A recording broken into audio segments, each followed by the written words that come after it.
Hi friends, so can parasites cause hormonal issues? And the answer is most definitely.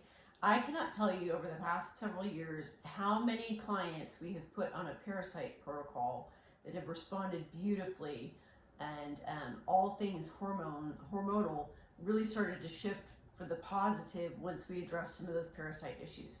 So I just want to share kind of a staggering bit of information with some research that was done back in 2020 that showed that there are 283 more times of parasites in fish these days than there were in the 1980s, which is kind of crazy. And that's just one of the many ways that we can get parasites. I know a lot of people feel like you can't get parasites here in the United States. I always share we get produce from all over the world, and those parasites don't just jump off when they cross the border. So we've got that exposure. We've got, of course, sushi and the fish, and oftentimes, even when the fish are cooked, it still doesn't take care of the parasites, which unfortunately is an issue. And then if we've got pets, that's something to consider for parasites as well.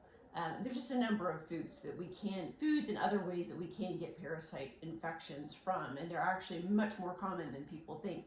In fact, there's a mentor in our functional medicine space that says basically if you've got a pulse, you've got parasites. So we want to make sure that we can get some of those infections under control. But let's kind of talk about how these parasites can affect what's going on with hormones, okay?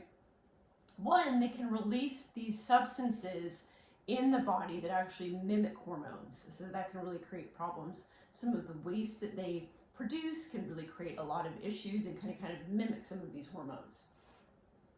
The parasites can actually target hormone producing glands, so like the thyroid gland and the adrenal glands, and that can be really problematic as well. Another thing that parasites do is they really create a lot of stress on the body. And in doing that, that has a cascading effect on hormones as well. When you're really requiring a lot of resources to manage the parasite infection, can really lower the body's defenses and ability to complete a lot of the tasks that the body should be doing, including producing hormones.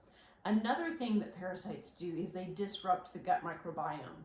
And interestingly, there are a lot of organisms in the gut microbiome that actually help metabolize hormones. So when you have something called dysbiosis or an imbalanced gut, and you don't have some of those organisms that are necessary for metabolizing hormones as a result of the parasite infection, that is certainly another way that hormones can be profoundly impacted by parasites. So just wanted to share a couple of reasons why those parasites can affect hormones, but I can't even begin to tell you, like I started to share earlier, how many people have been positively impacted by some of the parasite protocols that we do. And we work with really some amazing protocols, unlike anything that we've ever worked with before prior to working with some of these protocols to address parasites. It's pretty impactful what a difference that can make in somebody's hormones, but just in their overall health. So if you've got any questions, please feel free to reach out and schedule something with us so we can get you assessed and see if that's something that you would benefit from. If this information was helpful for you, please like and share this video. And as always, please subscribe. We've always try to provide a lot of really good value and content for you and your loved ones to kind of help improve their health. So health and happiness. Have a super fantastic day. Thanks so much.